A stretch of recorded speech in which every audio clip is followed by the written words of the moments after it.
Hi, everybody. This is Lori, and I am the founder and CEO of Inclusivity. And our company is all about justice and kindness and creating sustainable fashion. And this is our podcast, Inclusivi-TALKS. And on the podcast today, we are incredibly lucky to be talking to Ta-coumba Aiken, who is an amazing artist in the Twin Cities. And so, welcome, Ta-coumba. What are you holding up for us? Oh, this is the mini me. This is a kid that decided he wanted to be an artist. And this on the other side is when I was 20, working for Honeywell as a graphic designer, just after getting out of the Minneapolis College of Art and Design. Hello. Very cool. How old were you in that other picture? I think I was 7 or 8. Okay. So that's when you decided to be an artist?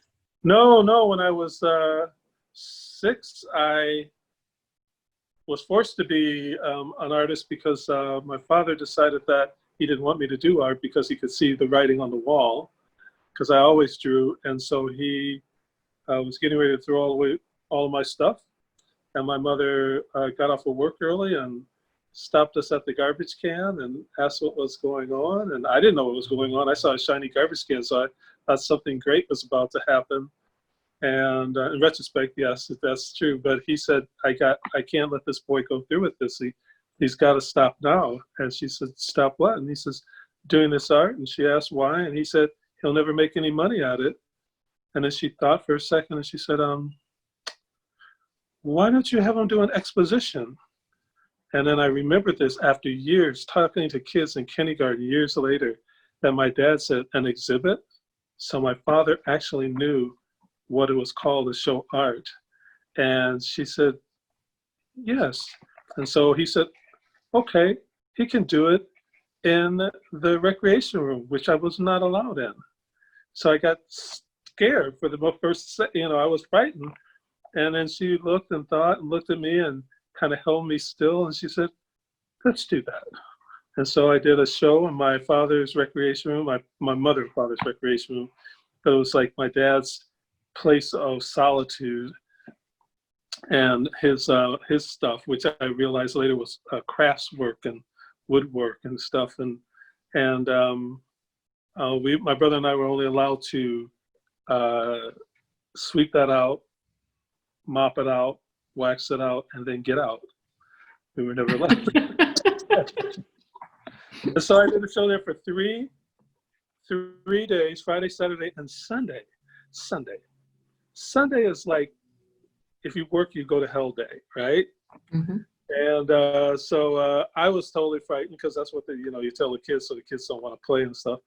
And I did that show, had help from teachers. I made a flyer. They made copies with an AD machine, which you have to print out in school, at least 50 copies for math problems and stuff like that. Mm-hmm. Those little pattern forms and stuff.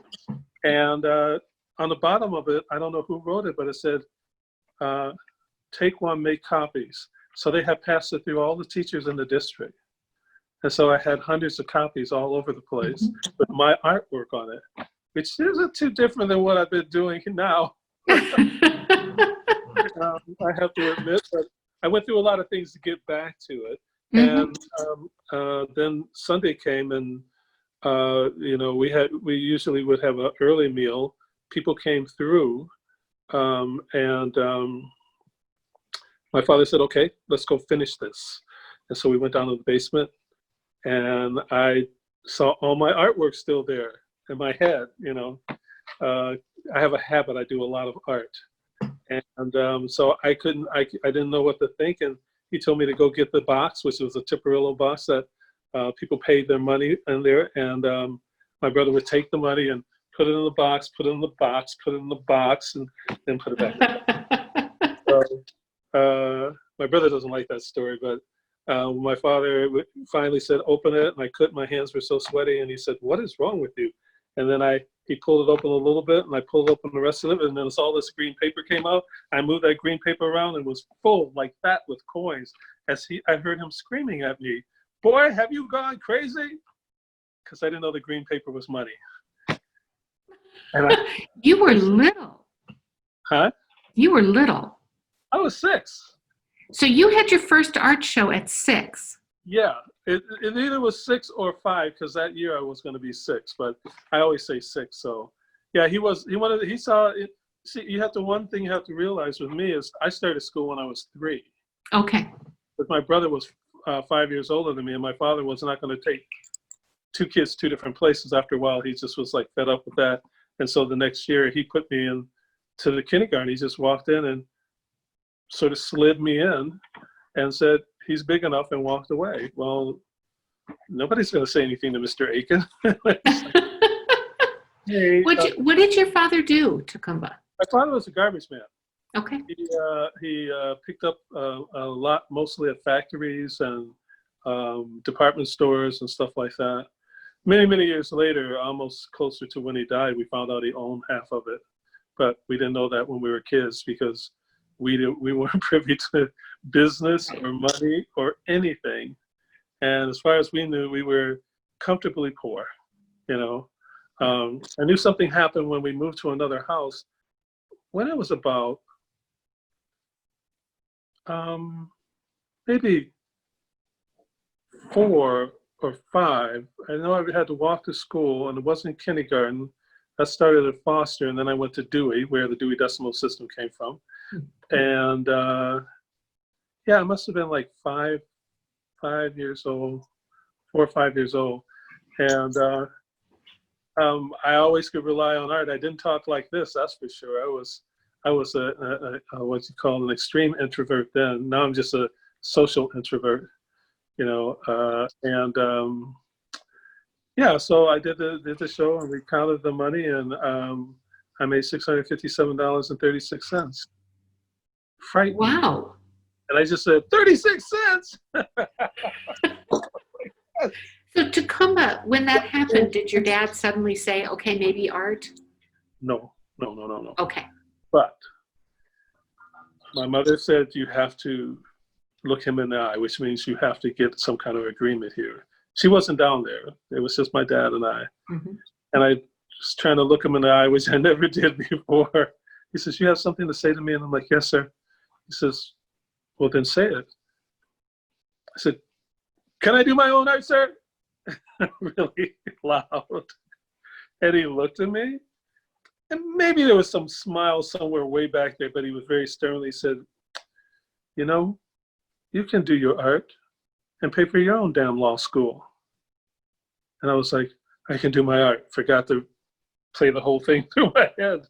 And then he put out his hand. Now a man puts out his hand and shakes another one's hand. That was an agreement. He saw it all over. It didn't matter what part of the world you came from.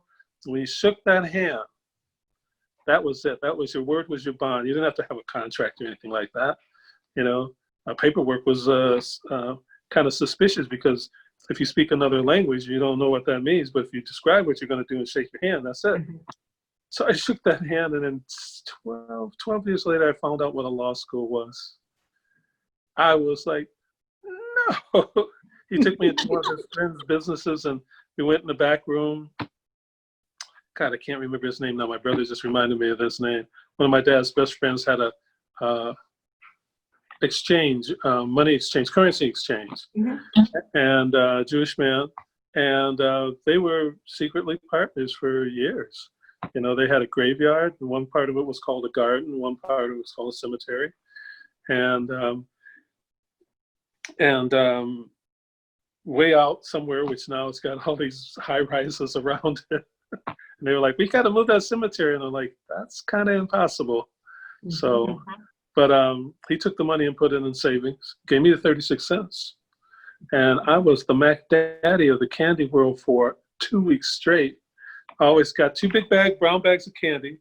Penny candy then was probably a third of a bag, you know, and so 36 cents. I was just holding these things like I was allowed to sit on my front steps, which we were never allowed to do because that was like bummy or something. I don't know what it was, but you know, you got a backyard. Why are you sitting on the front steps? You know, that's my dad's. And so I gave the first candies to girls. All the girls got candy, and boys only got candy if they said nice things to the girls. I don't know. I had a brother 5 years older than me, and he was an Ice Tea Girls, and we had no sisters, so we were, and our cousins were even all boys. So Oh, interesting. yeah, so yeah, I had a young lady remind me about that 9 years ago. She said, "Remember when you gave me that candy when you were really little and you had the big bags of candy?" I'm like, "How did you, I don't even know who you are." She says, "I know who you are, though." She said, "That So was really Ta-coumba, nice." was your mom always supportive of your art? My mom was kind of the reason that I'm doing my art. She was the Okay. one. I had fallen on my head. I think I was 11, and my eyes were skewed. It was actually seemed like it was turned sideways, and sort of that those photographs you do with the solar eyes kind of thing, or this black and white shimmery thing, and I couldn't look at light well. And I thought my world is ended. I can't do art at all. I don't, you know. And my mother worked for two millionaire families, and she cleaned house. And she brought home a bottle of ink and a pen that's known as a Crockwell pen now. You know, I didn't know what it was called. And she popped it open and sat. Oh, it's funny. I got a board sitting on my table now.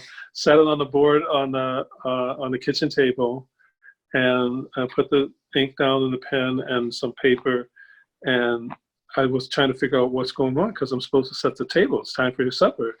She said, "We'll eat outside. You just go and draw." Because I was hyperventilating. I was super upset, but I knew that I was more upset if I didn't get that table set. And she says, "No, we'll go outside." I think it must have been summer. It was summer because my brother got eaten up by mosquitoes, and he hated me for years because of that day. And I spilled a little water on it, and I was like, "Oh no!" And she said, "Just draw." And I drew, and because of the way my eyes are, I could see the ink spread, and I could see like depths. I would say 20 layers, and I could see colors moving. And I could see trees growing, and then birds flying, and I would do another thing, and I was just there. I remember my dad going by me, going, and just went by because I had fallen, bad on my head, and So did that change your perspective I, permanently? I don't think it changed my eyes because I talked to not a neurologist, but some man at the Children's Hospital that dealt with Gillette Children's Hospital. He said that wouldn't have changed the cones in your eyes. He said it's something that you have always had, and I'm colorblind, and I do more color than anybody. Well, not anybody, but I do a lot of color. Yeah. And to compensate. But my mother taught me color by just putting two apples down and said, "Which is the red one?" I'm like, "They're both red." And she says, "Which is the red one?" And she would show me, and then she'd take me out to her rose garden, and she said, "See the stems? That's green." I'm like, "Okay." And see the flowers? That's red. I'm like, "But Mom, she says, look at them carefully." And she would say, "Look at them with the eyes of God." Oh, interesting. I'm like, "I don't know them so well, but I'll look." And then I started seeing the depth and the flowers and the layers and the things underneath, the bee coming out of the I was like, she says, "You have to look. If you want to do this, you have to look." And so she would say fire engine, and I would say red, and I would take the apple, and the one apple didn't look like the same kind of thing as the other apple, so then that one was red. So then we just laid out my colors and put my crayons, and then put a piece of tape on it with the name on it, or I would have to put them in the same space that had red, And I thought I was a kid with a lot of art materials, but my mother would break the crayons in half. So I would have 10 instead of 5. But yeah, my mother pushed me, but my dad watched from afar because I realized my dad was a frustrated artist that was not allowed to pursue. And so he worried all the time that I was going to starve. And he put my money in savings. So by the time I went to school, I had quite a lot of money. If you figure out what you have at 6 years old, and then what $657 turns into, But by that time, I was a sort of an entrepreneurial, curious kid that always wanted to do business and all of that. Till one time I got beat out of business so badly that I didn't want to have anything to do with business or money or anything like that, which is probably why I have the problems I have now. Because I'd rather give it away than somebody take it away, Sure. you know? And so I ended up having to work that out of my head. But yeah, I just, like a lot of people think that rich people are bad. I'm like, that's the opposite. There are some people that are rich that, keeps thriving for more, but they're usually the second or third generation of someone that worked hard for it, and they just don't know what to do with it, but they think they have to prove that they can make more no matter what, And I grew up in Evanston, Illinois, so there was a lot of very wealthy families in Evanston, Wilmette, all of the suburbs going along the Lake Michigan, and I went to school with a large portion of people. I mean, we didn't really know what we had. I mean, kids thought we were wealthy because we had a chandelier in our living room, and you could see this big picture window. But I remember when we moved into that house, we all slept in the same bed in front of the picture window. And I had the privilege of being by my dad's feet. My head was there, so. Okay. Yeah. So Ta-coumba, you had your first show at 5 or 6, and then what was sort of what happened next as far as your art? My next aha, I call them my aha moments. Yes. My next aha moment that really was big was many, many years later. I was invited to go to Aspen at 15 or 16 years old. Aspen Design Conference as a representative of Chicago, Evanston, but Chicago, for the Container Corporation of America, because this black man that worked there, I think he might have been in marketing or a VP of some kind, big afro, sideburns, the vest and the jacket and the bell bottoms, all green corduroy, clean as a tack. That's a good thing. And his name was Steve Frazier, and he came into the high school, and I kind of had a free pass in the art corridor. We had an art department equivalent to a college art department. Evanston was quite large, and because of the wealth and parts of the family, they made sure that the whole school was set for preparing kids for college. And we had 2 swimming pools. One was an Olympic pool, and the other was just a regular pool. We had an indoor track, an outdoor track, and then another kind of smaller outdoor track for practice. We had football and soccer fields, and then we had a football stadium. I thought that was normal until I ran into people that said, we had 4 rooms. I'm like, 4 rooms in which floor? No, we had a 4-room schoolhouse. I'm like, what? You mean like Little House on the Prairie? Oh no, they had 6, we had 4. I was like, but I ran into friends like that, and amazing artists, but then I realized that it wasn't just the generation before me, but there were people that were, not considered poor, but not wealthy. They're not poor if you're on a farm and you can grow food and feed yourself. So I grew up in a urban community by rural parents that came out of South Carolina. Okay. So I had a different viewpoint, when my dad had a garden that was 1.5 blocks long. It's like, when you go work the garden, it was like working the field because, and I had to have different shoes and clothes hidden because I had to do things in the morning, and there's manure and and right. So I changed between these 2 stores, would change my clothes until Mr. Johnson said, why don't you just leave your clothes here and change them here, and then when you get out of school, come and work on the stock room. And so that's how my entrepreneurial thing expanded. But I did in the show, I was invited to Aspen. 20 other artists were invited there, African-American artists, all of them, but one other was a college, engineers, architects, graphic designers, something else. How old were you? Let's see, I was born in 52 and I was 1969. Okay. So that's like 17? yeah. Or I was going to be 17 that year because it was close to the summer. It was the summer because I was out of school. So yeah, it's always baffles me, this age thing, because I get confused because my birthday is December 29th. So, you know, always at the end of the thing, and then all of a sudden I pop into a new year and I'm like, it's not a new year for me. You know, it started and it ended already. And so I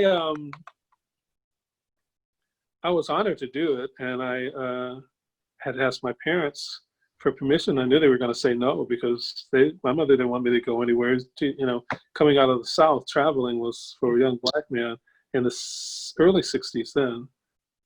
Well, that was 69. That wasn't early 60s. It was rough, you know, and they said yes. They met the head of the department, Mr. Lewis, Royce Lewis, from I think either Louisville or Kentucky. And he had this amazing voice that he spoke like this. It was very articulate. Mr. Aiken, would you please have a seat? I'm like, me? I just brought Mr. Fraser. He says, oh, yes, but we were expecting you as well. Did you not get the message? Like that. And I had never met him before. I only knew he was in that room. After the room, you know, it's like you go in the office and then it's a glass wall and he's in there and you can smell the tobacco of his pipe. And I thought, whoa, that's cool, but you know, I'm just asking if I can get a key to go in a certain room. So they asked me to go, and I went, and I was, you know, I was a sugarfoot. I was like, you know, just young, nothing. Even the African-American kids that were there, they ignored me because I was too young, and they wanted to go drink, and I couldn't go drink, and you know, but I got mad at them, and I put my bell bottoms on, and I had my puffy sleeve silk shirt with my emblems and my initials on it, my monogram. And I went, and at first they wouldn't let me into the saloon-looking part, but they were playing this amazing James Brown music, and I'm like, is James Brown here? And it was all these white guys with beards and boots, and I was like, wow. So they let me go into the restaurant that had a door into it, and I sat there and I met somebody and I talked to her, and then when they came in, the black kids came in, they were like, what's he doing here? You know, and then they were like, oh, and I got to tell this one, but so I had my first drink, had a rum and Coke. The lady asked me if I wanted a drink, and I'm like, yes. And she said, what would you like? I said, what would you like to make me? She says, oh, let me see what I can do. Never asked me for my ID, you know. But the minute the other people came in, she asked them for their ID, and they didn't have it, so she kicked them out. She said, oh, I can serve you, but I can't serve you alcohol. And they were like, what? You know, and I was sitting there with a very nice lady, and the woman that was serving me, she says, do you have something to say? If you have something to say, good, stay. If you don't, please leave. And they just quieted down. And then I met Saul Bellows there, and there was this woman that was a black woman from Harlem that was a city council person, and she was doing a talk about what I'm doing right now, living in a loft, converting it, but they were taking this apartment buildings and doing, are you still there? Are you there? I'm here. We got you back. Okay. I got a call that came through. I just declined it.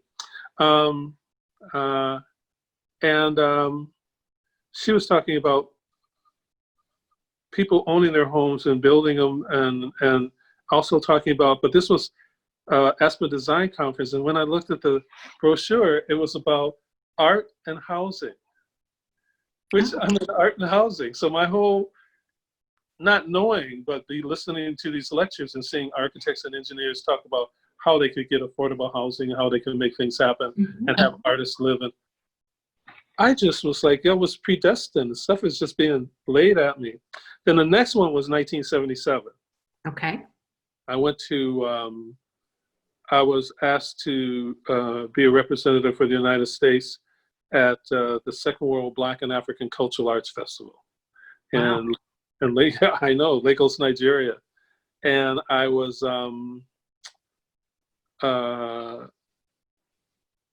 I was trying to compete with the other African-American artists in Minnesota, but when the deadline came, they weren't ready for the competition here. So they said, no, don't send your things in. We'll have to wait to see who wins here, and we'll send it there.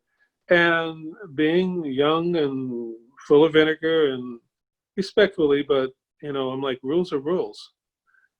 They say they need it on the 29th, postmark. That's when you should put it in. And they looked at me as like, look at this little snot-nosed kid. He does this crazy-looking art. Who wants to listen to him? I mean, this is African-American artist. And I had some representational things that would come in because I'm African-American. And at that time, it said loud, I'm Black and I'm proud. And the Afrobeat was starting. All these things are going on. And a lot of revolutionary things were happening. But I still added these elements of color and movement and depths of things because that's what I saw, And, I do pointillism and doing Afro. And when you look at the Afro, you can see people marching and you can see, protests and all of that. But when you look back, sat back, it looked just like some, good looking guy with an Afro, very strong, powerful face. So I ended up getting asked to go there because I sent my stuff in and they didn't. So I was the only representative out of Minnesota, African American, that went. And wow, that changed my world. I saw color for the first time when I got to Africa. I don't know how to explain it, but carvings are cut in certain ways and pottery in certain ways. All of a sudden I could see color just like mind-boggling. And music and representatives from all over the world, thousands upon thousands, I think like 30, 40,000. I just got the book about Festac. It was sent to me because I contributed some photographs.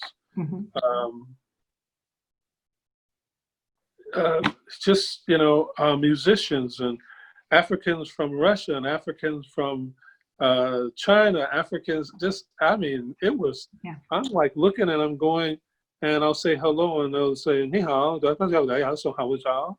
I'm like, oh, that's interesting. Where a lot of Americans were going, I don't know what you're talking about. That wasn't me. I was like, slower, slower. And they said, oh, you speak English. I'm like, yes, isn't that what we're supposed to speak? And it says, we who? I'm like, African Americans. Or no, I guess we speak different African languages. Where are you from? And he was like, China, Guangzhou, something like that. I remember Guangzhou because it sounded like gone show, and I showed, that was the first time I showed internationally. I showed 4 pieces there at the International Museum. Yeah, it was just like, I'm not thinking, I sent the stuff in like they told me. They sent me a ticket. Well, actually, they called me one day and said, is this Ta-coumba Aiken? I'm like, yeah. So this is,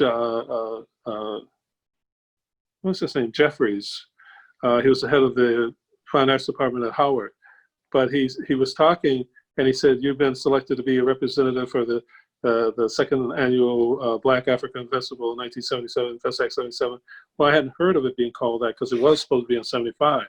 So I thought that one of these African-American artists that laughed at me for sending my stuff in was playing a trick, so I hung up the phone. Then the phone rang again. I'm like, hello? And I heard the same voice. I'm like, hello? And he says, hello, do you want to hang up this phone again, or do you want to go to Lagos, Nigeria to represent your country? Okay. I want to represent my country. He says, well, then don't be so pertinent, or something like that, some word like that. He said, and listen carefully, because I will not repeat myself. And I'm like, yes, sir. And then he told me what I needed to do, and I did it. And I caught a plane from here to Chicago, and there was a big plane that was bringing people from the West Coast, and we were going to connect with them and get on that plane. And there were some difficulties, held us up for like 18 hours because the United States didn't want to put any money into this, because even though we explained it as the Olympics of the Fine Arts, they don't want to do anything. And then we found out that Andrew Young, who is head of the United Nations, representative for the United States, commandeered a plane. We didn't know that until they were like, get on the plane, don't say anything, have a good trip. So that left Chicago, and we went to Madrid. and we had to get off of that plane to get on a plane to go to Nigeria. And even going to Madrid was interesting. And I always wore a suit. You know, I almost had a suit jacket. I have a suit jacket behind me here, but I didn't want to frighten you. I didn't want to get too fancy. But I had a suit on and all of that, and I noticed that all the people but our people had suits on because of a very European kind of style. You wear a suit or you dress well when you're flying on a plane. Mm-hmm. And so then I seen these ladies laughing, and then they went out a door. One of them came through a door that said "Do not exit," and they were all models. They were all fashionable, you know, shoes and all that. And I was way into fashion, and I was drawing, creating clothes and stuff. And so I was like, you know, excuse me. And one spoke Spanish, one spoke French. I knew some French, and then one spoke English. And she said, with a Southern accent, like high-end Southern accent, "Come with us." And I'm like, well, I got to catch it. She said, oh, we're on that plane too. I'm like, what? So she said, come with us. It's going to be 7 hours. I'm like, 7 hours? I can't stand here for 7 hours. So I went with them. Went out that door and saw Madrid, you know, and ate some food. And she says, da da da da da. And I'm like, okay, let's go. I got a car and we went back and walked right back through that door. And she said, go wash your face. And I'm like, what? She said, just. So I washed my face because I was sweaty, right? And everybody's like, where have you been? We got to get on the plane. I'm like, I know, I was just asleep. I got on the plane. Another thing that was wrong was I had just gotten hit by a car 2 weeks before I got on that plane to go. And I had, it was in February. So the car hit me and spun me around, and I was about to go over one of those overpass things where you go over down to the other freeway, and I'm just like, don't like to bother you, but God help, and it stops. And I hated doing that because my mother was super religious and a healer and stuff like that, so I didn't want to do any of that stuff.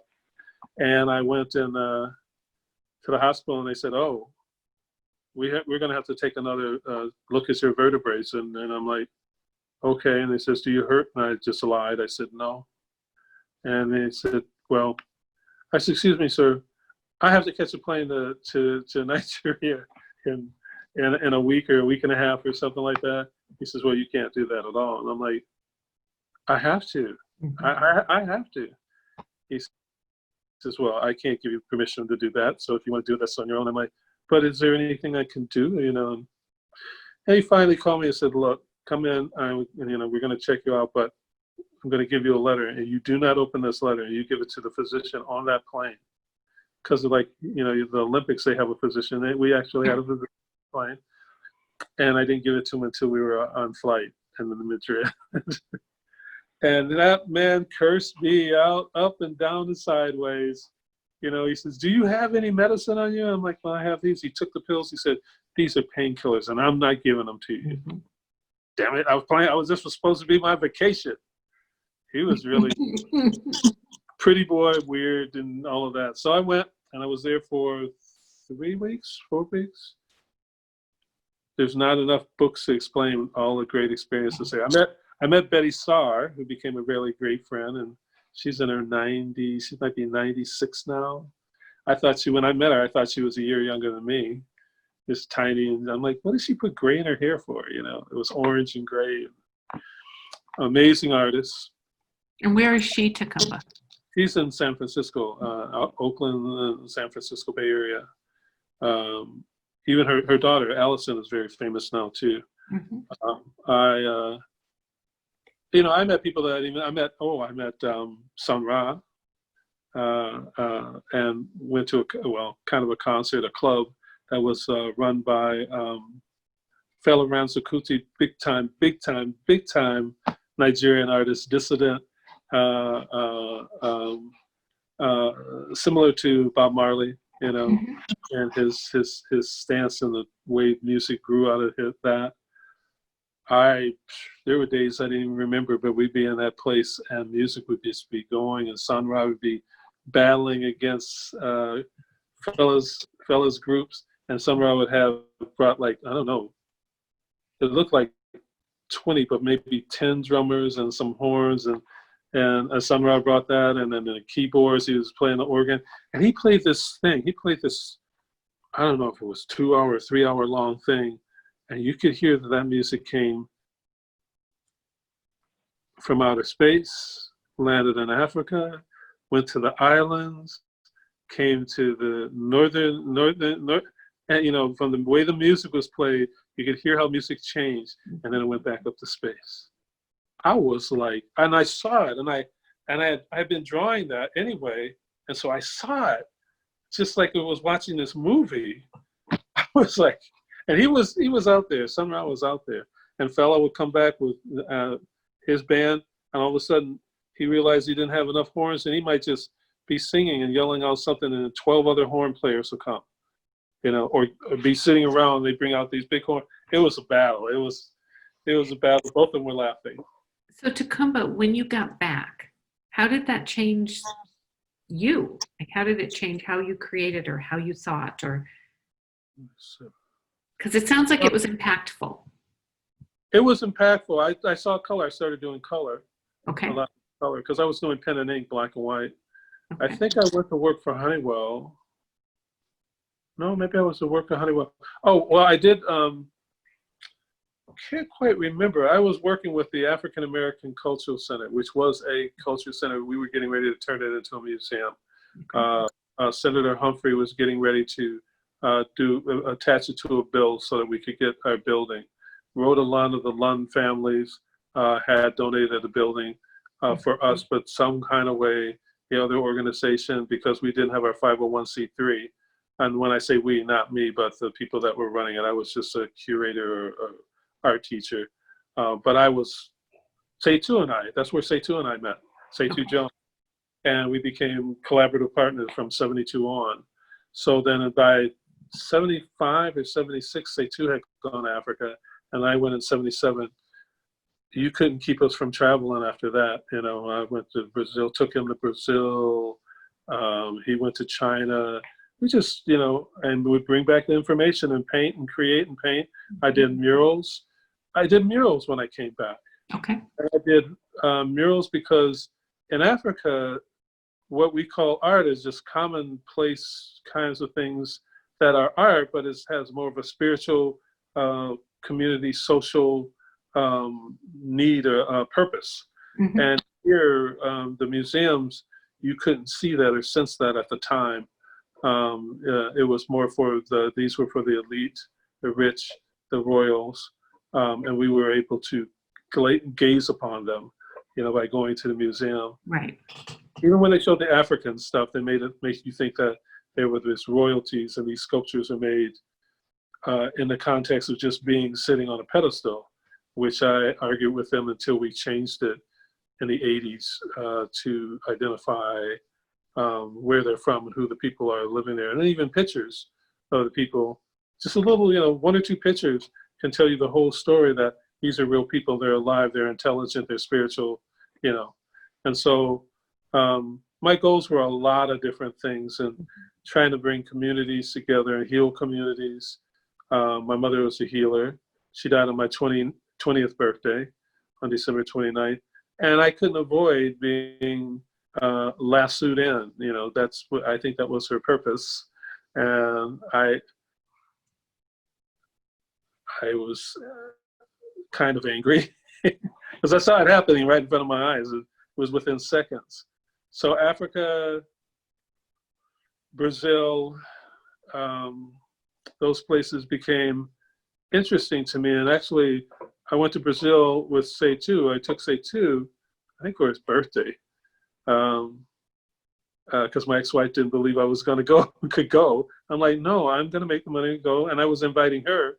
She didn't think I could go. So I was like, okay, well, I got to do this. You got to get a passport. She didn't think I had to do it. So I invited Setu. You know, saw this picture in a National Geographic of the new city of Brasilia in Brazil. And there were 2 warriors, one with the shield, one with the spear. One was tall, one was small. And I said, that's me and Setu. So, you know, I tore that out, and I put that with an invitation in this thing and said, happy birthday. And let's go. And that was because the reason I wanted to go is because in '88 we were going to have a show at the MIA called Spirit House, and the premise of that show was, what would African Americans' art look like if Africa was not disturbed? Would there be any? What would that look? What would the artifacts look like? Or some kind of semblance of taking what was in the past and putting it into the future by way of present. But which I changed later, past, present, now, because the future is always now. So, so says the soothsayer. No. But we did that show and we opened it up on 8/8/88 called Spirit House. And I thought it was cool, cool date. And they agreed. And then we didn't, and that was with Seitu William Slack, who is passed now. And we did this show that was just amazing. Yeah. While I'm talking, I wanted to show you something. I was talking about, what year was this? This would have been in the 70s. Can you see that? Right. Yes, that's fantastic. And this was the thing of, because of the riots and the protests and stuff like that, it was like, we'll never die because our strength is love. Even though you don't think it is, because you're making up another scenario, you're making up another story. And, I was taught that all people were my brothers and sisters. That's a really hard thing to think about, because my brother beat me up all the time. So I'm like, all these people are going to beat me up. I didn't have a perspective from other people's families, but just mine. But, I'm working on this for you. I know, I wanted to get to that. Yeah, see that? So that's wonderful. Can you hold it the other way? Because the longer way, it will go that way. Oh, okay. So tell us a little bit about that Ta-coumba. Well, right now, I started in this darker blue here. Yep. Hold on one second. I want to try to get rid of this thing on my, oh, there it is. Now I can see. So the dark bluer lines repeat themselves across. And I was just going to start a thing with some of my symbols. I'm creating this thing called Ta-coumba cons. So this piece with the spiral and the nose, actually, it's going to make it easier. I will just draw it again. Oops, that's a different one, but kind of. Nope, okay, well, this is another symbol I'm going to be creating. Is that like that? Yeah. Okay. So when it's a double spiral, it means infinite wisdom. Now this one is interesting because this is the one that means infinite wisdom, if I can, like that. Like this.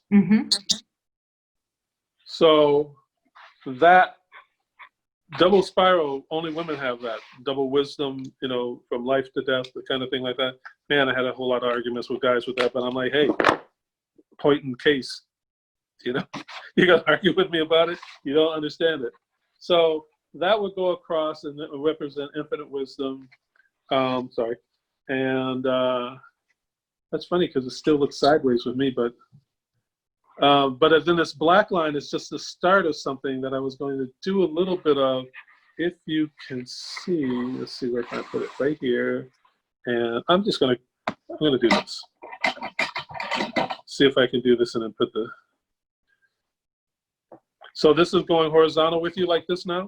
It goes so that it's longer up and down and shorter wide. So it's 12 inches high and 10 inches wide.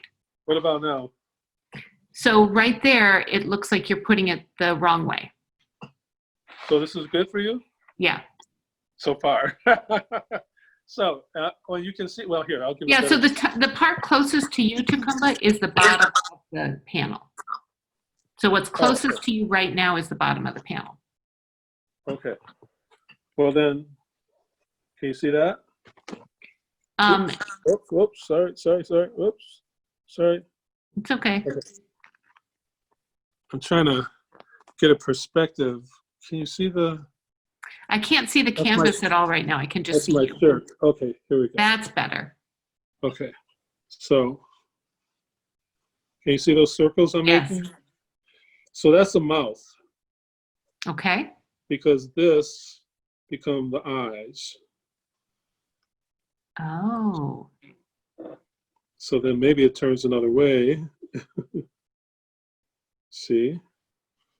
And then this becomes the eyebrows or bird's wings. I think that everybody, the tribal connection is really in the eyebrows, and I look at them as wings to see if people are soarers or just flying hard in the air, and then I do this underneath. See the face now? Now that part we can't see, Ta-coumba, so could you tip your phone a little more? Like that? You bet much better. Right there. Oh, that's Right there. awesome. Then I connect with another nose and go across. Did you see that? I do, yeah. I'm trying to. Boy, it's really hard to figure out looking at it upside down. And so then this connects people, family, community, that kind of thing. I love that. So then the other thing that I do that I discovered was that I can go like this, this, this, this, and this. Can you turn a little bit to the side because we can't see that part of the. Is that like that? A little bit more to your right. Yeah, Like that's that? better. Okay. So then I'll do it again. Well, this one's different, but I can do it here. It's like this, this, this, this, the fingers. And then I just put a line here and a line here, it becomes hands. Okay. So hold that up for us, Ta-coumba. Okay, let me do that. Like that? Oh, that is awesome. See that? Yeah, that is magnificent. So most times I do black and white first because I'm colorblind. So it's like doing blueprint, but a black print. Sure. And then I put the colors in. But I started one time, I needed some money, and I started putting big blobs of different kinds of colors all around. And then I put the black line on top of it. Oh, I have an example. You think I know what I was doing with all of this going on. I do think you know what you're doing. See? Oh, sure. Oh, that's very cool, Ta-coumba. So this symbol is the I know person, one spiral. That could be either or female. And it spirals and it makes a face inside of there so that information falls down into it. It's a cone thing. So then, as long as we're on this rhythm pattern and symbols, now I'm gonna be ready for this. Are you ready? We're ready.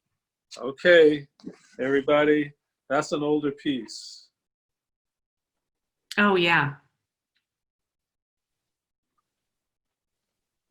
Wow, that's just, there's so much there, Ta-coumba. I know. After I do the rhythm pattern, which is the outline, which is the blueprint, then I might go back in and shade areas and dry brush other areas. Then I start seeing people inside it. So then I start trying to bring those out with detail. And at first I just painted them around and, you know, you could see characters like that. Mm-hmm. Oh, yeah.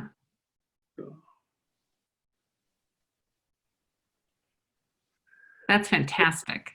So it's almost like some kind of motion picture, but still, you know? Mm-hmm. And I should have showed this one first because it's a little simpler. These are part of my collection. Yeah. They always come out when I want money, but I never sell them. I just do more work. It's almost like my encyclopedia or my glossary. Sure. So, and by the way, buy whatever she's selling because artists need money. That's true.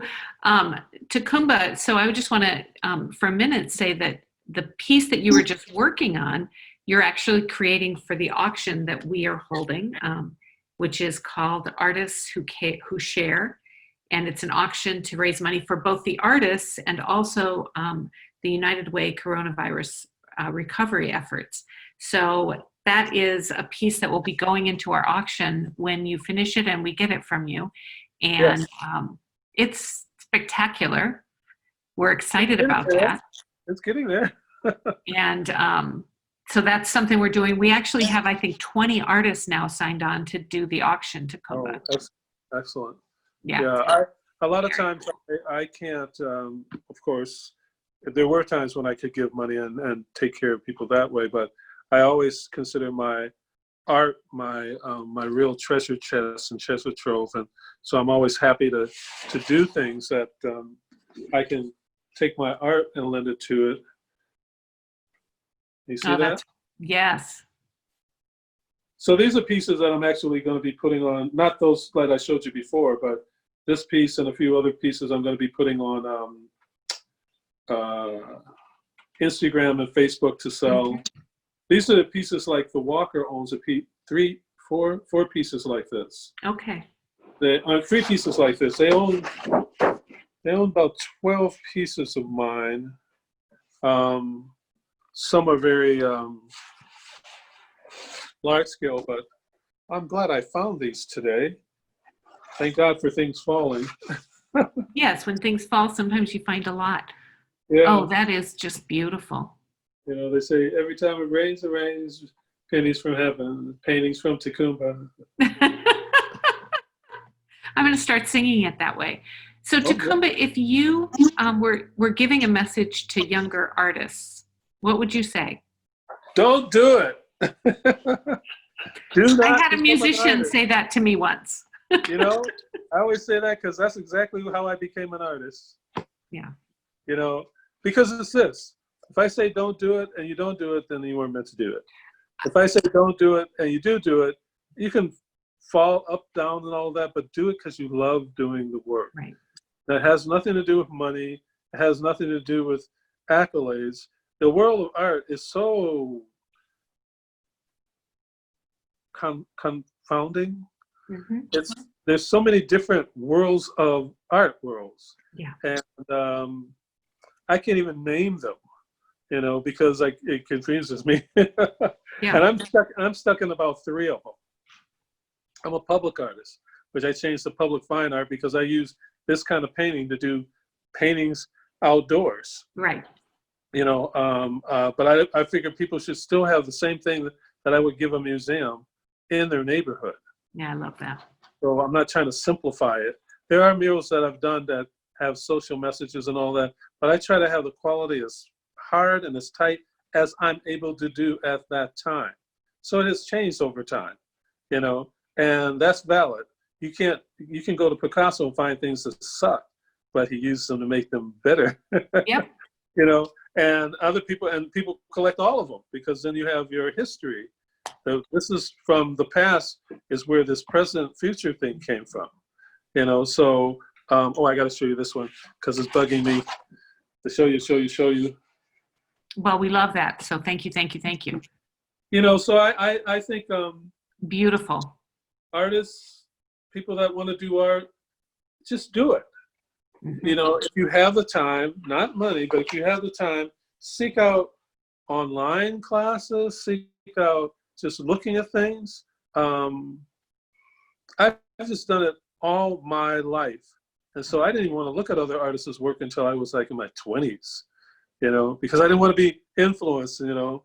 But every time somebody looked at my art before my 20s, they would name off an artist. And I'm like, Jesus Christ, it's mine. It's like, you know, like somebody said once when I was like 12 maybe, oh, that's clay. And I'm like, no, it's tempera on paper. No, that's clay. And I'm like, you know, Paul Clay. My work looked similar to what they used to do. And they were like, you studied a lot of artists. And I'm like, I haven't studied anybody. And then finally someone said, you should study other artists.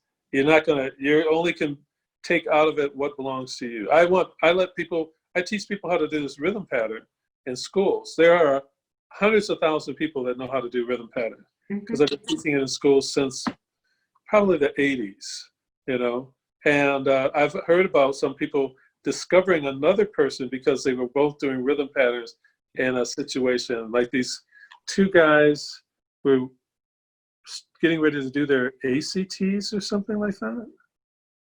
And oh no, they were doing some exam to get into this school, and so they were sitting out, just drawing these rhythm patterns. And this one guy walks by the other guy and says, "Mr. Ta-coumba?" And the other one looked up and said, "Do you know Mr. Ta-coumba?" And they were like in California, someplace like that. How cool is that? This woman told me that she said her friend told her that, and this woman's telling me this friend of the woman, that's one of the kids was her son, the friend of the woman that lived over on Western or something at some event I was at by the Western State Bank. She's crying while she's telling me this. I'm like, "Are you okay?" She said, "It's so beautiful. I mean, I just met you and I just heard your name like 4 or 5 months ago." I'm like, "Lady, take a chill pill." I love that. But the minute I thought about it, then I had to go somewhere and have a tear. She knew the name of her friend's son, but she didn't know the other one. And supposedly they opened up an agency somewhere in California. Oh, wow. So it's like that. And when I was doing kind of a fundraiser, telling people what my situation was early on before COVID-19 happened big. And there was a person that sent me, just a nice, modest amount of money. But her story was that I had been talking to her children for years as they went to the farmer's market. And she said, and you would let them sit there and look at your artwork and talk to you about your artwork. And she says, and both my sons have graduated and they still talk about you. And I was like, "Huh, wonder why?" And she said, "Because you gave them art." Yeah. I was like, "I gave them art." But what was I thinking? I have probably given away 600 or 700 pieces, especially to friends of mine's kids that are graduating. Sometimes it's a stranger that the child just blows me away. And so I write a note to the parent, "Could you please come back when she graduates or when he graduates to get the graduation present, which is a free piece of my artwork." And this lady walked 2 blocks down and she came back up and she said, "You're serious, aren't you?" And I'm like, "Why wouldn't I be serious?" And she said, "Well, okay, I will put it on the calendar." And I'm like, "Okay." And then she would bring her son back to visit me, and he was just like, "I'll stay here. Just let me know when you want me to carry the stuff in the farmer's market." Oh. "Do you know?" I said, "Did you tell him?" And she said, "Well, I had to coax him into cleaning his room." That's pretty And I'm funny. like, "And that did it?" She said, "Did it do it? Did you see? Did you just hear him?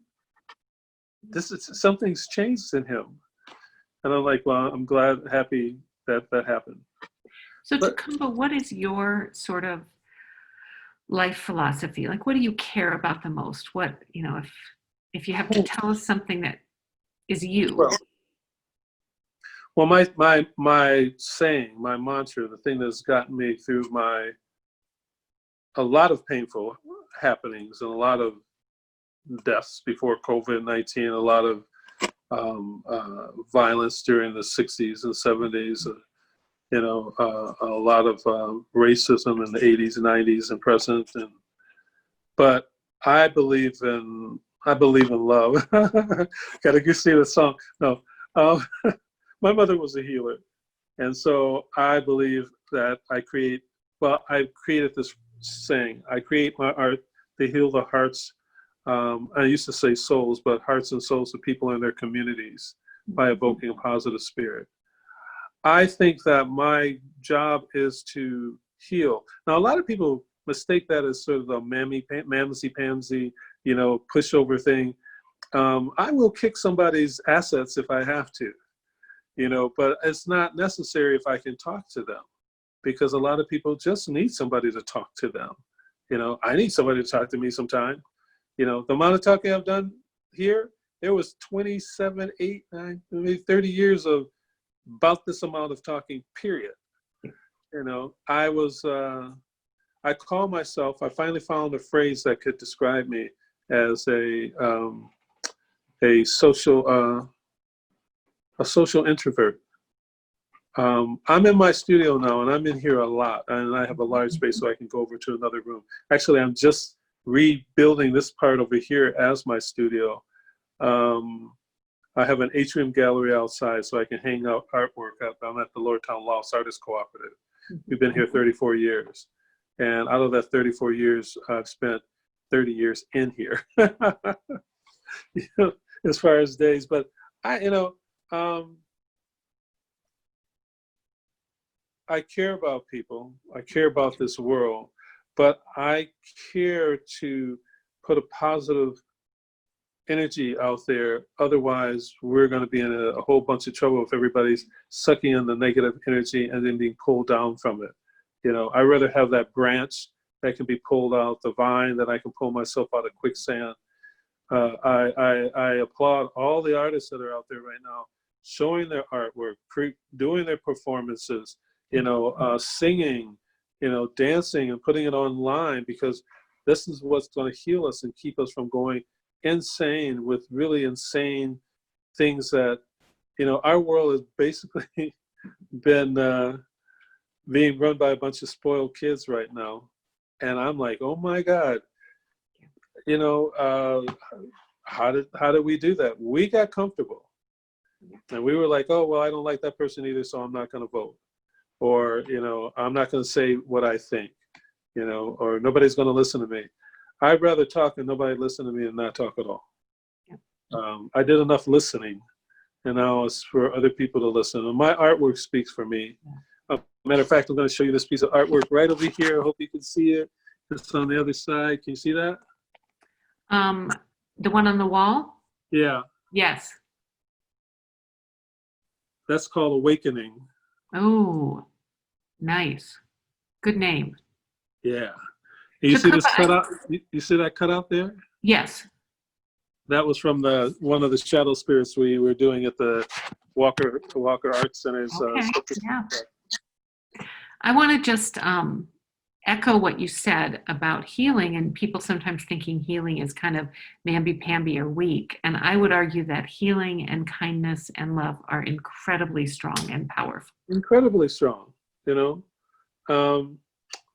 If not, well, there have been times in history where, you know, people grow up hard and they're raised hard and they raise their kids hard, and then they grow up strong and then they have another war, and grow up strong and have another war.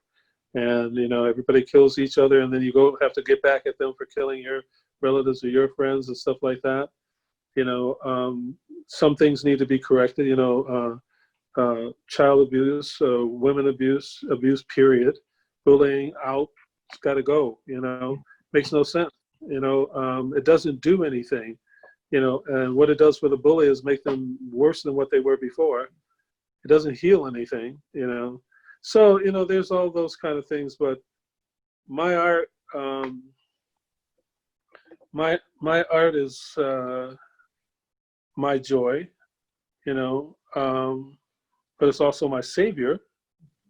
You know, I think I might have had bouts of depression and didn't know it. And because I went and picked up a paintbrush, or I picked up a pencil, or I go, I don't know what I'm going to do, but I'm going to do it today. Want to make it work for me. Want to make it work for me. I just start singing. I love that. You know. So are you a singer? I'm a singer. Yeah, I'm an improvisational songstress. Mm-hmm. I'm on the lower ebb of it. Well, there's no lower ebb, but there are people that do it well and do it for kind of a living. You know, it's a healing thing for them, and like Monkwe Ndosi, and you know, then there's jazz improvisational artists like Douglas Ewart and Donald Washington. And when Donald Washington is playing, I'll walk in, when he's playing at the Black Dog, I'll walk in the Black Dog to get coffee and say, hey man, red bag is over here. And I'm like, oh no, you know, I'm like, oh, wait, He says, no. You do what you got to do, but the red bag is over here, and it's just percussion instrument. Mm-hmm. And I'll get there and I'll sing, and I'm looking. He said, you started. And then I go somewhere. So you play. And I come out a long time later with people staring. He says, that's Ta-coumba. You know, I was fortunate enough to perform with Donald when the late J. Otis Powell, poet and prophet,